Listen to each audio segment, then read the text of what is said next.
Well, the denial of God, presence, and mighty acts was serious matter.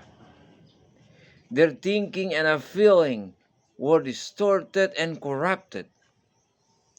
According to the prophet Ezekiel, the idolatry lay at the core of the misery of God, people, and their spring all over all other sins. It's found in Ezekiel, sorry. We often wonder why ancient believers were so naive and uncorrectable. They engaged to worshiping the different human-made idols. We are quite sure that we would never do something like that. Are we really free of idol today? It's a good lesson for us.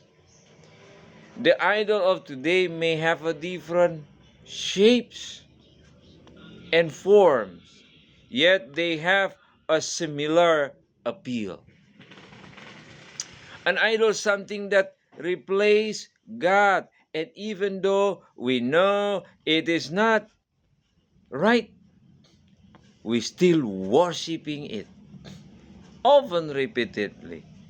It captures our imagination, affection time, and mind more does God. It can even enslave of our thinking.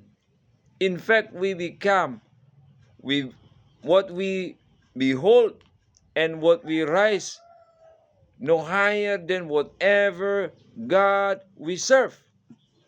If a God center of our life, then other God will not place in our life. If we do not enjoy and cultivate God's living presence, we will enjoy to other or nor devotes to other lives.